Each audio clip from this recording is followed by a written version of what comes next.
चलिए, I welcome you all again in R E for economics series. E for economics series में हम आसान भाषा में इकोनॉमिक्स के जटिल से जटिल मुद्दों को समझ रहे हैं। वो मुद्दे जो हमारे अखबारों, हमारी न्यूज़ चैनल में रहते हैं लेकिन हमारे दिमाग में नहीं रह पाते, हमें समझ में नहीं आते। इन्हीं मुद्दों को हम आसान भाषा में बड़े पहाड़ को छोटे टुकड़ों में तोड़कर आप तक प्रस्तुत कर रहे हैं, जिससे कि आपकी एक अच्छी एकेडमिक समझ बन सके, अच्छा विचार विमर्श कर पाएँ और एक अच्छा मेंस पर्सपेक्टिव से सिविल सर्विसेज में आंसर लिख पाएँ।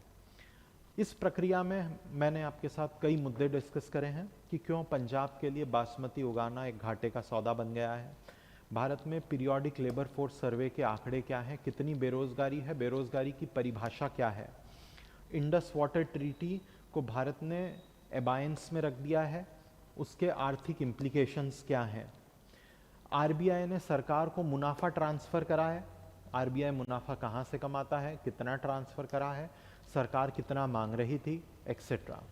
इसी कड़ी में आज एक और मुद्दा लेकर आए हैं। आईएमएफ ने भारत को कुछ सुझाव दिए हैं अपनी अर्थव्यवस्था को मजबूत करने के लिए। इन्हीं सुझावों के बारे में बात करेंगे आज कि आईएमएफ भारत की अर्थव्यवस्था में किन खामियों को पाता है और उसे दूर करने के लिए क्या सुझाव देता है। लेकिन आईएमएफ होता कौन है हमें बताने वाला कि क्या करा जाए और क्या ना करा जाए? कोई नहीं होता। हमने अपनी स्वेच्छा से आईएमएफ को ये अधिकार दिया है कि वो हमें सजेस्ट कर सके कि भारत की अर्थव्यवस्था में क्या वीक पॉइंट्स हैं और क्या रिफॉर्म्स होने चाहिए। ये किस मैकेनिज्म के तहत हुआ है? भारत आईएमएफ का मेंबर है, ये इस मैकेनिज्म के तहत हुआ है। इस पूरी बात को और तफसील से बात करते हैं। तो बात है 1944 की। ब्रिटन वुड्स यूएसए में एक जगह है। ब्रिटन वुड्स में दुनिया के सेकेंड वर्ल्ड वॉर के दौरान मुख्यतः जीते हुए देश मिलते हैं और कुछ आर्थिक संस्थान बनाने की बात करते हैं। पॉलिटिकल संस्थान तो बनाने की बात करी गई है इस दौरान, मतलब 1944 के आसपास। कौन सा? United Nations. लेकिन ये भी समझ में आया है कि सिर्फ ऐसा पॉलिटिकल ऑर्गेनाइजेशन यूनाइटेड नेशंस दुनिया में तीसरे विश्व युद्ध को नहीं रोक पाएगा। अगर पॉलिटिकल ऑर्गेनाइजेशन ही विश्व युद्ध को रोक पाता तो फिर लीग ऑफ नेशंस तो बनाया ही था फर्स्ट वर्ल्ड वॉर के बाद, उसके बावजूद सेकेंड वर्ल्ड वॉर हो गया। तो सिर्फ पॉलिटिकल ऑर्गेनाइजेशन जैसे यूएन इसे रोकने में सक्षम नहीं होगा भविष्य के युद्ध को। जरूरी होगा कि आर्थिक तौर पर दुनिया का ताना बाना जुड़ा रहे। इसलिए ब्रिटन वुड्स में दुनिया के देश मिलते हैं और कुछ आर्थिक इंस्टीट्यूशंस बनाने की बात करते हैं। तो बात ऐसी है कि जब देशों के बीच आर्थिक निर्भरता होती है तो आपस में लड़ने के इंसेंटिव बहुत कम हो जाते हैं। जैसे यूएस और चाइना, जैसे भारत और चाइना एक दूसरे को फूटी आंख भी नहीं सुहाते हैं, लेकिन गोलियां नहीं चलती हमारी बॉर्डर्स पर। यूएस चाइना पे कोई मिसाइल नहीं दागता। क्यों? क्योंकि दोनों की एक दूसरे पर आर्थिक निर्भरता है। पैसा है जो दुनिया में शांति का एक बड़ा कारण है, भले ही स्वार्थ के कारण, लेकिन आर्थिक निर्भरता, एक दूसरे के प्रति व्यापार की निर्भरता दुनिया में शांति स्थापित करने का एक बहुत अच्छा माध्यम है। ये बात 1944 में दुनिया के देश समझे और उन्होंने बोला यूनाइटेड नेशंस के अलावा भी ऐसे संस्थान बनाने की जरूरत है जो दुनिया को एक धागे में पिरोएं आर्थिक तौर पर। इसीलिए ब्रिटन वुड्स कॉन्फ्रेंस में 3 संस्थान बनाने की बात हुई। IMF, international bank for reconstruction and development, जिसे हम आम बोलचाल की भाषा में वर्ल्ड बैंक कहते हैं, और इंटरनेशनल ट्रेड ऑर्गेनाइजेशन जो नहीं बन पाया। ब्रिटन वुड्स में जो ये देश मिले, इस मीटिंग के तहत 2 ही संस्थान बन पाए, आईएमएफ और आईबीआरडी जो वर्ल्ड बैंक हुआ। जो इंटरनेशनल ट्रेड ऑर्गेनाइजेशन बनना था वो इस एग्रीमेंट के तहत नहीं बन पाया। वो 1948 में गैट का रूप लेता है और जो आज वर्ल्ड ट्रेड ऑर्गेनाइजेशन का रूप लेता है, तो हम उसको अलग रखते हैं। तो ब्रिटन वुड्स के तहत 2 संस्थान बने, आईएमएफ और सो कॉल्ड वर्ल्ड बैंक। आज हम जो बात कर रहे हैं वो आईएमएफ ने भारत को क्या सुझाव दिए हैं भारत की अर्थव्यवस्था की बेहतरी के लिए उस पर बात कर रहे हैं। अब जब हम आईएमएफ की मीटिंग में बैठे, हम भी बैठे थे, हम आईएमएफ के फाउंडिंग मेंबर हैं 1944 में। क्यों? हमें ब्रिटेन ले गया था कि चलो बैठो, तो हम भी बैठे थे, भारत भी बैठा था। भारत आईएमएफ का फाउंडिंग मेंबर है और मेंबरशिप लेने की प्रक्रिया में एक एग्रीमेंट साइन करना होता है, जिसे कहते हैं आर्टिकल ऑफ एग्रीमेंट। उसके तहत हमने एक बात पर स्वेच्छा से रजामंदी दी है कि हर साल आईएमएफ के जो लिखित एग्रीमेंट है उसमें आर्टिकल 4 है, तो हर साल आर्टिकल 4 के तहत आईएमएफ अपने मेंबर देशों की अर्थव्यवस्था का आकलन करेगा और अपने मेंबर देशों को सलाह देगा, कंसल्टेशन देगा कि उनके देश की अर्थव्यवस्था में क्या अच्छाई, क्या खामी, भविष्य के क्या खतरे और क्या सुधार होने चाहिए। इसी कंसल्टेशन को हम साल दर साल देखते हैं और ये अखबारों में किस नाम से छपता है, आर्टिकल 4 कंसल्टेशन ऑफ आईएमएफ। ऐसा ही आर्टिकल 4 कंसल्टेशन आईएमएफ ने भारत की अर्थव्यवस्था को लेकर करा है और हमें कुछ सुझाव दिए हैं कि भारत ये अच्छाई है तुम्हारी अर्थव्यवस्था में, भारत ये खामी है तुम्हारी अर्थव्यवस्था में, भारत ये सुधार कर लो। तो आज हम उसी मुद्दे पर बात करेंगे कि भारत की अर्थव्यवस्था को लेकर आईएमएफ ने आर्टिकल 4 कंसल्टेशंस में हमें क्या सुझाव दिए हैं। तो ये पूरा बैकग्राउंड था हमारी आज की कहानी का। अब हम हमारी आज की कहानी का श्री गणेश करते हैं। आप देख पा रहे होंगे मेरे पीछे स्क्रीन्स पर India's economic outlook, IMF article 4 consultation. IMF ने कुछ मुद्दों को प्रमुखता से आर्टिकल 4 कंसल्टेशंस में प्रस्तुत करा है भारत की अर्थव्यवस्था में सुधार के तौर पर। भारत का कहना है कि भारत की फिस्कल पॉलिसी में बदलाव की आवश्यकता है, खास तौर पर भारत के वित्तीय घाटे, फिस्कल डेफिसिट और भारत सरकार और राज्य सरकारों की उधारी को लेकर उसने कुछ कहा है। दूसरी बात उसने कही है कि हमारा जो वित्तीय सेक्टर है, जैसे बैंक्स और नॉन बैंकिंग फाइनेंशियल इंस्टीट्यूशंस, इसमें कुछ खामी नजर आ रही है, खास तौर पर PSL, priority sector lending, SLR और इनके इंसॉल्वेंसी रेजोल्यूशन को लेकर। इंसॉल्वेंसी रेजोल्यूशन मतलब खुदा ना खास्ता कोई वित्तीय संस्थान बैंकरप्ट हो जाए तो उस बैंकरप्सी को कैसे सॉल्व करा जाए, उसको हम कहते हैं इंसॉल्वेंसी रेजोल्यूशन। इसे लेकर तीसरी बात आईएमएफ कर रहा है लेबर फोर्स से संबंधित, कि भारत में जो कामकाजी लोग हैं, खास तौर पर महिलाएं, उसमें एक चिंता की बात है। Female labour force participation rate Bharat का आमतौर पर कम रहा है, पिछले 1-2 सालों के अपवाद को छोड़ दूं तो। और चौथी बात आईएमएफ ने करी है भारत के रुपए और डॉलर के बीच वॉलेटिलिटी को लेकर। एक डॉलर बराबर 65 रुपए के आसपास था 2014 में, आज एक डॉलर बराबर लगभग 85 रुपीस के आसपास है। इस जर्नी में बड़ी वॉलेटिलिटी नजर आई है, इस पर आईएमएफ का कुछ कहना है। तो इन 4 मुद्दों पर, भारत सरकार के वित्तीय घाटे, राज्य सरकार के वित्तीय घाटे, लेबर फोर्स खासतौर पर कामकाजी महिलाओं के संबंध में, तीसरी बात वॉलेटिलिटी के संबंध में कि रुपी और डॉलर का मूवमेंट किस प्रकार हो रहा है इस बात पर, और चौथी बात भारत के वित्तीय सेक्टर पर आईएमएफ ने प्रकाश डाला है। हम एक एक करके बातें शुरू करेंगे। पहली बात, भारत सरकार और राज्य सरकारों के वित्तीय घाटे को लेकर आईएमएफ का कहना है कि भारत सरकार अभी तक अपने बजट में जिस पैरामीटर को टारगेट करके अपना बजट प्रस्तुत करती थी वो था फिस्कल डेफिसिट। आपने पढ़ा होगा भारत सरकार का टारगेट है कि इस वित्तीय वर्ष में 2025-26 के फाइनेंशियल ईयर में जो घाटा होगा वो 4.5% to be exact of GDP पर स्थिर रखा जाएगा।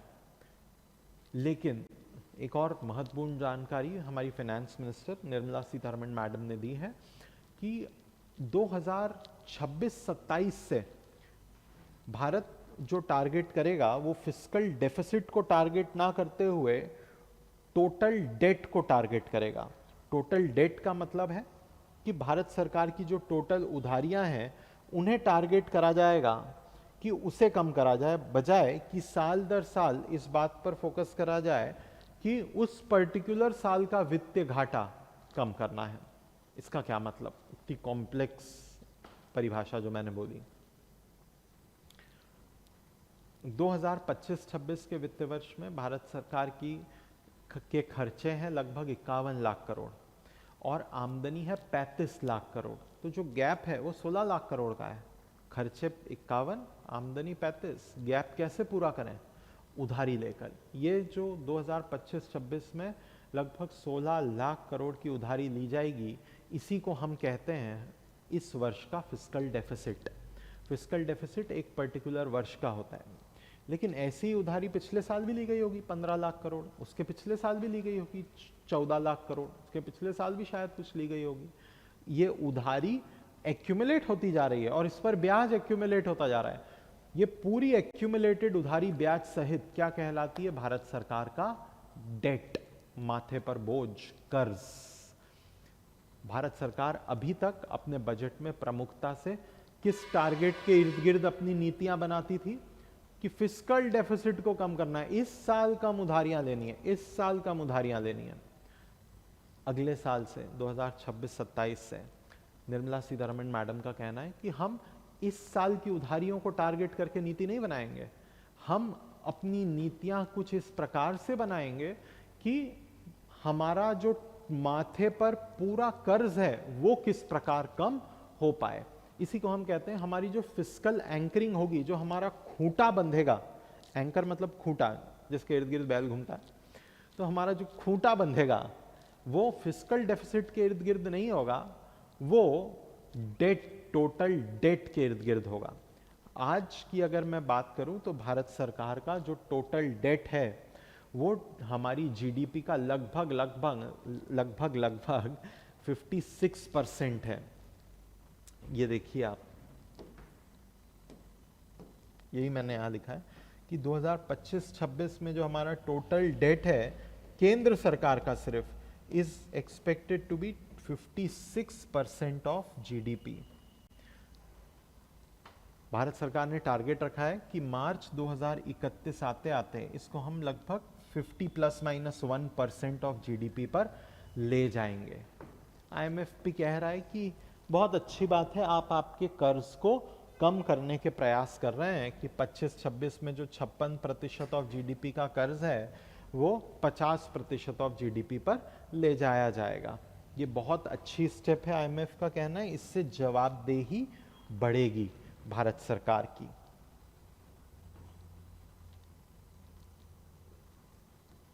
लेकिन आईएमएफ इसी कड़ी में एक और बात कहता है कि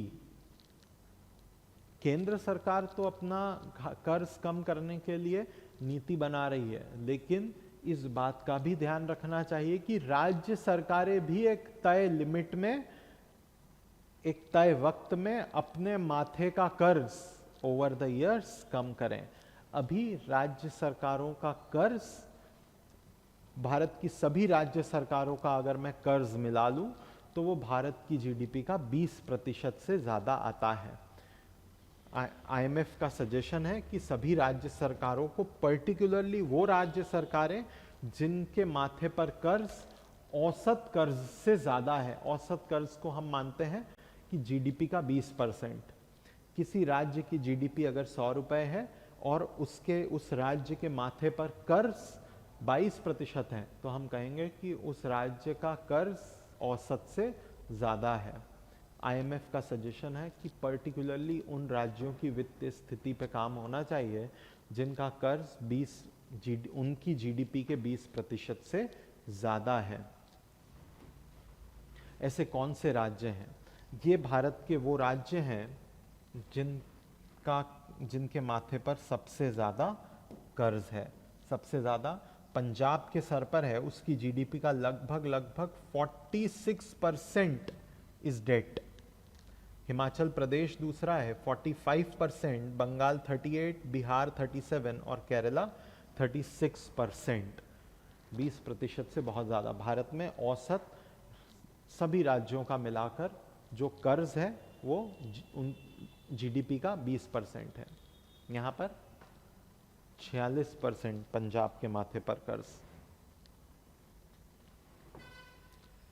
क्या आवश्यकता है कि ये जो हाई डेट स्टेट्स हैं, पंजाब, हिमाचल, बिहार, बंगाल और केरला, ये अपना कर्ज कम करें।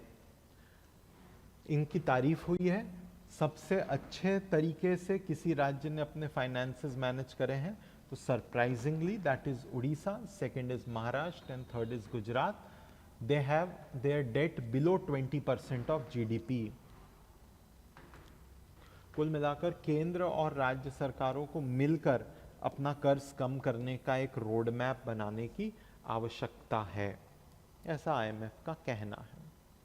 दूसरी बात आईएमएफ कर रहा है, तो पहली बात आपको समझ आई होगी कि आईएमएफ ने सरकारों के वित्तीय घाटे पर बात करी है अपने आर्टिकल 4 कंसल्टेशन में।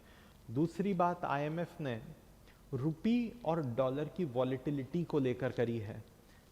आईएमएफ का कहना है कि खास तौर पर नवंबर 2024 से आरबीआई ने रुपए और डॉलर के बाजार में इंटरवीन करते हुए जो रुपए की कीमत थी उसको गिरने से थामा है। ये बहुत अच्छी बात नहीं है, ऐसा आईएमएफ का कहना है। उसका कहना है कि रुपए को उसकी फेयर वैल्यू पर, जो मार्केट तय करे वो फेयर वैल्यू, उसकी फेयर वैल्यू पर पहुंचने देना चाहिए और इस प्रकार गिरते हुए रुपए को बार बार आरबीआई थामने का प्रयास ना करे। आरबीआई कैसे गिरते हुए रुपए को थामता है? आरबीआई के पास तिजोरी में डॉलर मौजूद हैं, जब रुपया गिरता है तो आरबीआई डॉलर बेचता है और रुपए की डिमांड कर देता है बाजार से, तो बाजार में रुपए की डिमांड बढ़ जाती है, जिस कारण से रुपए की गिरती हुई कीमत थोड़ी बढ़ जाती है, रुपए की गिरावट में कमी हो जाती है। आईएमएफ का कहना है कि नवंबर 2024 से आरबीआई ने बहुत डॉलर्स बेचे हैं, करीब करीब 15 बिलियन डॉलर रुपए की बेचवाली करी है आरबीआई ने। इस कारण से जो रुपए की असल कीमत होती और ज्यादा गिरता, उसे आरबीआई ने थाम लिया। ये international trade fair currency valuation के लिए अच्छा नहीं है। एक और इम्पॉर्टेंट डेटा है कि आईएमएफ का कहना है कि औसत डॉलर और रुपए का जो उतार चढ़ाव होता है 2000 से सन 2022 की अगर मैं बात करूं तो वो 5% रहा है, लेकिन 2023 और 24 में वो मात्र, आप देख रहे हैं उतार चढ़ाव बहुत कम हो गया है। और थोड़ा पीछे से बनाता हूं, यहां से ये देख रहे हैं आप, उतार चढ़ाव बहुत कम हो गया है। क्यों? क्योंकि आरबीआई ने इस वक्त पर आकर रुपए की गिरावट को थाम लिया है। आईएमएफ कहता है कि भाई बाजार को उसका काम करने दो, तुम आकर रुपए की गिरावट या फिर कभी रुपया बढ़े तो उसकी बढ़ोतरी को थामो मत। औसत वॉलेटिलिटी पिछले 2 सालों में मात्र 2% रही है, जबकि पिछले 20 सालों में औसत वॉलेटिलिटी रुपए और डॉलर के मूवमेंट में उतार चढ़ाव 5% रहा है। यह बता रहा है कि आरबीआई ने 2024 से बहुत इंटरवेंशन करा है करेंसी मार्केट में। आप देख रहे हैं नवंबर 2024 में 20 बिलियन डॉलर बेचे हैं आरबीआई ने रुपए को थामने के लिए। दिसंबर में 15 बिलियन डॉलर बेचे हैं, और ये तो बेचे जो थे, जो नहीं थे वो भी बेचे हैं। आप बोलेंगे जो नहीं था वो कैसे बेचा है? इसको हम कहते हैं कोई चीज आपके पास ना हो, आप उसको पहले बेच दीजिए और जब उसका भाव गिर जाए तो आप उसे वापस खरीद लीजिए। ऐसे व्यापार को हम कहते हैं शॉर्ट ट्रेड। आरबीआई ने डॉलर का शॉर्ट ट्रेड कर दिया है इंटरनेशनल मार्केट में।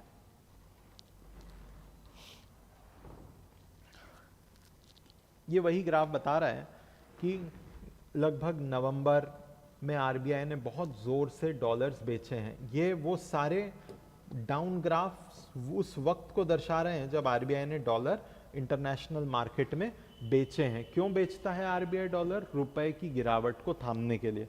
लेकिन कभी ऐसा भी वक्त था जब आरबीआई डॉलर खरीदता था।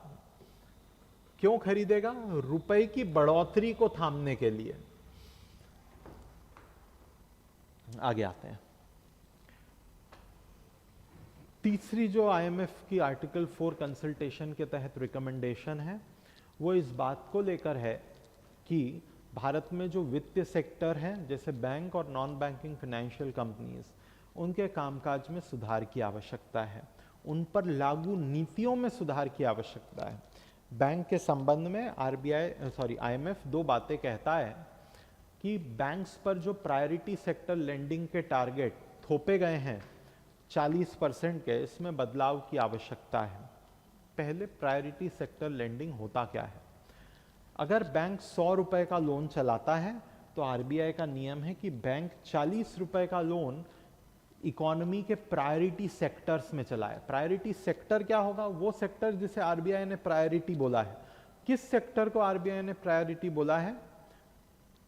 स्मॉल एंड मार्जिनल फार्मर, छोटे और सीमांत किसान, एमएसएमई, छोटे उद्योग, import export, loans for education, health care, sanitation, renewable energy, loans to women, SC, ST, ये प्रायोरिटी सेक्टर है। तो बैंक जितना लोन चलाना चाहे चला ले, लेकिन टोटल लोन का 40% इन्हें देगा।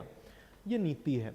इसके कारण आईएमएफ का कहना है कि बैंक बहुत ज्यादा इनोवेशन पर ध्यान नहीं देते। बैंक बस टारगेट पूरा कर देते हैं, इसे दे दो, 40% का टारगेट पूरा हो गया, बात खत्म। इससे बैंकिंग में खास तौर पर जो बिलो पिरामिड सेक्टर मौजूद है, महिलाएं, MSMEs, small and marginal farmers, उन तक कोई इनोवेटिव प्रोडक्ट नहीं पहुंच पा रहे हैं और बैंक के लिए भी खर्चे और रिस्क बढ़ जाती है। आईएमएफ का कहना है कि पीएसएल जैसी नीति में बदलाव की आवश्यकता है। दूसरी चीज आईएमएफ का कहना है कि जो बैंक्स पे एसएलआर की बाध्यता है, लगभग 18%, बैंक को 18% अपने टोटल जमा पैसे मतलब आम जनता ने अगर बैंक में 100 रुपए जमा रखा है तो 18 रुपए बैंक को अलग निकाल कर कुछ एसेट्स में खुद के पास रखना होता है। इस 18 रुपए को बैंक लोन पर नहीं चला सकता। जैसे अगर आम जनता ने किसी बैंक है एबीसीआई, उसमें 100 रुपए जमा रखे हैं तो बैंक इस 100 रुपए का 18% मतलब 18 रुपए से या तो सोना खरीदे, चांदी खरीदे, गोल्ड, सिल्वर, गवर्नमेंट सिक्योरिटी या कैश खुद के पास रखे। इसे वो लोन पर नहीं चला सकता। ये बैंकिंग व्यवस्था की सुरक्षा के लिए एक उपाय है। आईएमएफ का कहना है कि इससे तो बैंक का वित्तीय दमन होता है, फाइनेंशियल रिप्रेशन होता है। क्यों? क्योंकि ये 18 रुपए सीधे सीधे बैंक अलग रखेगा, या तो गवर्नमेंट सिक्योरिटीज खरीद लेगा, या कैश पे रखेगा, या गोल्ड पर रखेगा। इस पर बैंक बड़ी मात्रा में कमाई नहीं कर पाता। अगर आप इसको इतनी बड़ी मात्रा में पैसा अलग रखने के लिए नहीं कहते तो वो पैसा लोन पे चलाता और अच्छी कमाई करता। आप तो बैंक का वित्तीय दमन कर रहे हैं, फाइनेंशियल रिप्रेशन कर रहे हैं। इसलिए एसएलआर में गिरावट की आवश्यकता है। हाँ, आईएमएफ ने इस बात की तारीफ करी है कि एक वक्त हुआ करता था जब भारत में एसएलआर 1990s में 40% के आसपास भी रहता था। हमने इसे कर कर करके 18% पर लाया है, लेकिन इसमें और गिरावट की आवश्यकता है, ऐसा आईएमएफ का आर्टिकल 4 कंसल्टेशन हमें कह रहा है। तो ये पहली बात हुई बैंक्स के रिगार्डिंग आईएमएफ ने क्या सजेशन दिए हैं। आप देख पा रहे हैं जो एसएलआर पे मैंने बात करी वही आईएमएफ कह रहा है। पीएसएल पर भी मैं बात कर चुका हूं कि भाई प्रायोरिटी सेक्टर लेंडिंग में रिफॉर्म की आवश्यकता है। ऐसे ही वित्तीय सेक्टर में आईएमएफ ने एक और सजेशन दिया है कि जो हमारे वित्तीय सेक्टर बैंक या एनबीएफसी खुदा ना खास्ता वो दिवालिया हो जाए तो उनके इनसॉल्वेंसी और बैंकरप्सी के रेजोल्यूशन की प्रक्रिया क्या हो, इसके लिए कानून बनना चाहिए। ये कानून का मसौदा का ड्राफ्ट एक बार पहले भी 2017 में आया था, लेकिन ये ड्राफ्ट ही रह गया, ये पास नहीं हो पाया। Financial resolution and deposit insurance, IMF का कहना है कि ऐसा कानून बनाने की बेहद आवश्यकता है कि जब बैंक या एनबीएफसी बैंकरप्ट हो जाए तो उस बैंक में जमाकर्ताओं के पैसे का क्या हो, उस बैंक की बैंकरप्सी को कैसे हल करा जाए। बजाय हर एक केस को इंडिविजुअली डील करने के, बेहतर होगा कि हम एक कानून के ड्राफ्ट के तहत इस इंसॉल्वेंसी को हल करें, रिजॉल्व करें। वही आईएमएफ की भी रिकमेंडेशन है कि financial resolution and deposit insurance bill को पास करा जाना चाहिए। तो ये तीसरी बात हुई। चौथी बात, अंतिम रिकमेंडेशन जो आईएमएफ ने दी है वो हमारे लेबर सेक्टर पे दी है, हमारे लेबर मार्केट पे दी है। खास तौर पर आईएमएफ का कहना है कि भारत में female labour force participation rate बहुत कम है, इसको बढ़ाने की आवश्यकता है। अगर मैं सन 2000 तक की बात करूं तो भारत में अगर 100 महिलाएं थी तो मात्र 20 महिलाएं या तो काम ढूंढ रही थी या काम कर रही थी। 80 महिलाएं तो काम ढूंढ भी नहीं रही थी, करना तो बहुत दूर की बात। ये भारत की अमीरी पाने की दिशा में बहुत बड़ी बाध्यता है। कोई देश अपनी आधी आबादी को काम पर लगाए बगैर अमीर नहीं हुआ है। यूएसए, चाइना में लगभग 60% महिलाएं कामकाजी हैं। 2020 तक भारत में मात्र 20% महिलाएं कामकाजी थीं या फिर काम ढूंढ रही थीं। आईएमएफ का कहना है अगर भारत को अमीरी की तरफ आगे बढ़ना है, अपनी पर कैपिटा इनकम बढ़ानी है, तो बहुत ज़रूरी है कि female labour force participation rate को बढ़ाया जाए। इसी के तहत आईएमएफ कहता है कि भारत को अपने लेबर के मार्केट में सुधार करना है तो सबसे बड़ी हिस्सेदारी सुधार की female labour force participation rate में होनी चाहिए। अगर ज़्यादा महिलाएं काम करेंगी तो अपने आप भारत का लेबर मार्केट मजबूत होगा, ज़्यादा हाथों तक आमदनी पहुंचेगी और प्रति व्यक्ति आय बढ़ेगी। लेकिन सिर्फ इसे, फीमेल लेबर फोर्स के बाजार को सुधार देने मात्र से पूरे सुधार हो जाएंगे, ऐसा नहीं है। आईएमएफ हमें सजेस्ट कर रहा है कि भारत में स्किल डेवलपमेंट के कोर्सेज चलाने की बेहद आवश्यकता है। क्यों? क्योंकि लोग कृषि में फंसे हुए हैं। कृषि से बाहर इसलिए नहीं निकल पा रहे हैं क्योंकि उनके पास दूसरे काम करने की स्किल्स मौजूद नहीं है। बेहद आवश्यक है कि कृषि में छुपे हुए तौर पर जो बेरोजगार हैं उन्हें आप कुछ स्किल्स दें। मे बी जो आज चना उगा रहा है, आलू उगा रहा है, उसे आप चने से पापड़ बनाना सिखाएं, आलू से आलू के चिप्स बनाना सिखाएं, फूड प्रोसेसिंग सिखाएं। इससे नई आमदनी जनरेट होगी। लेबर मार्केट में एक बड़ा बैरियर रेगुलेटरी है। जो हमारे रेगुलेटर्स हैं वो कई बार कठिन नियम लागू करते हैं जिससे व्यवसाय को शुरू होने में, चलने में बाधा आती है और इससे उचित मात्रा में नौकरियां उत्पन्न नहीं हो पाती। जैसे अगर आपको एक छोटा सा फूड प्रोसेसिंग का बिजनेस भी ओपन करना है तो भारत में आपको कई सारे सर्टिफिकेशंस और लाइसेंस लेने होंगे। उदाहरण के तौर पर आपको आपकी कंपनी रजिस्टर करानी होगी, आपको आपका जीएसटी में रजिस्ट्रेशन कराना होगा, आपको food safety and standards authority of India से लाइसेंस लेना होगा, आपको नगर निगम से गुमास्ता लाइसेंस लेना होगा, एक्सेट्रा। एक छोटा सा फूड प्रोसेसिंग, मूंगफली के सिके हुए दाने अगर आपको बेचना है तो बहुत सारे रेगुलेटरी बैरियर्स को क्लियर करना होता है, जो कि नई नौकरियां उत्पन्न करने में बाधा उत्पन्न करता है। अगली चीज जिसमें लेबर रिफॉर्म्स की आवश्यकता है कि भारत में नौकरियां यथासंभव फॉर्मल सेक्टर में डेवलप करने की आवश्यकता है, ना कि इनफॉर्मल सेक्टर। फॉर्मल सेक्टर मतलब ऐसा अर्थव्यवस्था का सेक्टर जो सरकार के साथ रजिस्टर्ड हो, जिसमें काम करने वाले कर्मचारियों को वीकली ऑफ मिलता हो, उनकी नौकरी रजिस्टर्ड हो, मालिक अपनी मनमर्जी से उसे रफा दफा ना कर सकता हो, काम करने वाले कर्मचारी को हेल्थ इंश्योरेंस, लाइफ इंश्योरेंस जैसी सुविधाएं मौजूद हों। ऐसे सेक्टर को हम कहते हैं फॉर्मल सेक्टर। इनफॉर्मल सेक्टर फिर क्या होता है? जैसे चाय की दुकान पर काम करने वाला छोटू, हमारे घरों में काम करने वाली मेड्स, ये सब इनफॉर्मल सेक्टर है। इनफॉर्मल सेक्टर में दी गई नौकरियां उच्च गुणवत्ता की नहीं होती हैं, ये इकोनॉमी में बहुत बड़ा आउटपुट जनरेट नहीं करती हैं। इसलिए हमें आवश्यक है कि हम हमारी पीढ़ी को, हमारी लेबर फोर्स को फॉर्मल जॉब्स की तरफ ऑप्शंस दें बजाय कि इनफॉर्मल सेक्टर। इनफॉर्मल जॉब्स बहुत हद तक जैसे ब्लिंकिट के डिलीवरी बॉयज़, जोमेटो के डिलीवरी बॉयज़, ओला के कैब ड्राइवर्स, ये एक कुछ वक्त के लिए टेम्पररी गैप फिल करने का काम कर सकता है, लेकिन ये अच्छी नौकरी व्यक्ति के प्रोडक्टिविटी में इजाफा नहीं कर सकता। इसलिए आवश्यक है, आईएमएफ कह रहा है कि भारत जो नौकरियां उत्पन्न करे उसमें कोशिश करे कि फॉर्मल जॉब्स उत्पन्न हों।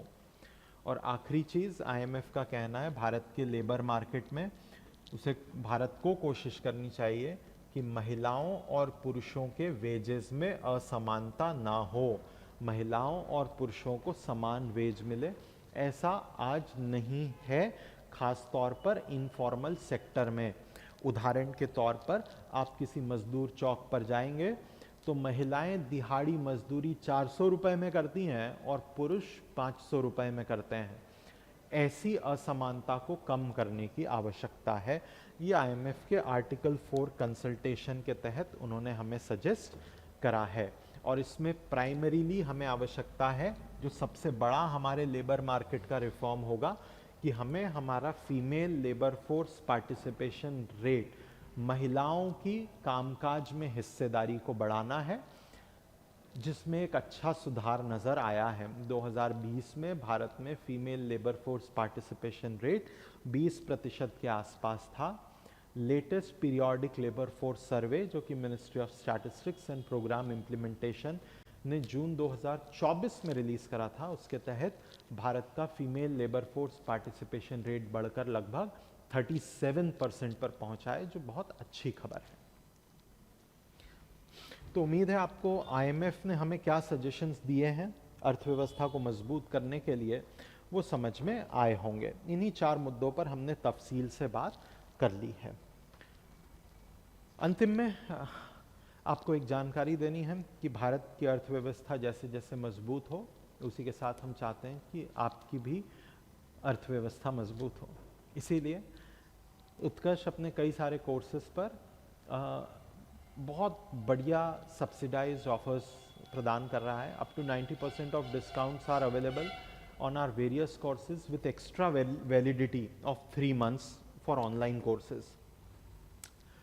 If you want to purchase some academic material like books, we also have discounts on our Bookshala app, from where you can directly purchase hard copy of our academic books for competitive examinations.